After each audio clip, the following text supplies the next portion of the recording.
જય જોહાર જય આદિવાસી.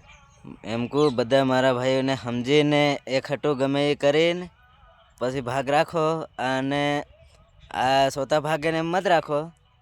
અને ખેડૂત ભાઈઓને બી એમ કહીએ કે તમે બી સમજીને આલો તો તમારા બી ફાયદો થાય કે હમુને બી ફાયદો થાય. હમ થાય એવડે સેટીતા કમાવા આવીએ તો અમારે બી તો હોવું જોઈએ ને, 500-600 કિલોમીટર કાપીને હમું આવીએ તો એટલું જ તમારે બી વિચારવું જોઈએ ને. તમે બી હાવ એમ કરો કે નહીં ચાલે તે અમારે બી એવડે તો આવીએ તો આ તમે સોતા ભાગ્ય આલો ને પાછા ભૂકો ને એવું કશું નહીં આલે તો હમને બી નહીં પોહાય. એમ શું કેવું ભાઈ તાર? બરોબર છે યાર. આપણે આ ચોથા ભાગે રાખો તો બી કંઈ વળતું નથી ને ત્રીજા ભાગે રાખો તો બી કંઈ વળતું નથી. આપણને ત્રીજો ભાગ રાખો તો ઈનું ઈદ આવી પડે. આપણને ઓયણી ના લે, પછી હાઠીઓ અલા ખેતી ના લે, પછી હલર ના લે, પછી રાપુ ના લે. આપણે હાંટીઓ પાડવાનો આપણું આવે તો ભૂકો કેમ માંડવીનો નહીં આવે?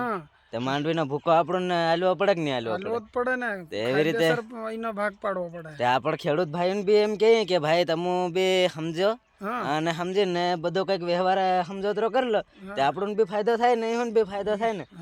આપણે બી એવડે તો કમાવા આવીએ 500-600 કિલોમીટર કાપીને આવીએ તે આપણને બી કંઈક મળવું તો જોઈએ ને. આપણે અમથા આ દાહડીઓ બધું આપણી ઉપર આવે, દવા તો આપણી ઉપર આવે, બાસાલી ને એવું બધું. આ નીંદવા ખોદવાનું બધું આપણી ઉપર નાખે ફેર એમાં એવું વેઠવું જોઈએ ને થોડું ઘણું. એમ આપણે આપણો મહેનતી એક ભાગ હોય તો પછી ખર્ચો એના ઉપર લાગુ પડે. કેમ કે હલર આવે એ ખર્ચો એના ઉપર લાગવો જોઈએ. હલર મેક્યું હોય તો માણું આપડા હોય કે નહીં હોય, એ આપડામ લાગવા જોઈએ. હલર એનામ સેટનામ લાગવું જોઈએ ને, સેટનામાં આવવું જોઈએ ને માણું આપડા રહેવા જોઈએ. પછી ઓયણીનો બી ખર્ચો એટલે ખર્ચો એનામાં જ આવવો જોઈએ.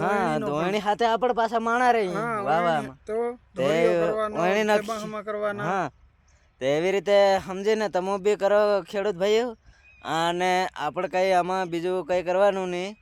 આવી રીતે સલાડો કે બધા ભાઈઓને કંઈક થઈ રહે તો જય જોહાર જય આદિવાસી.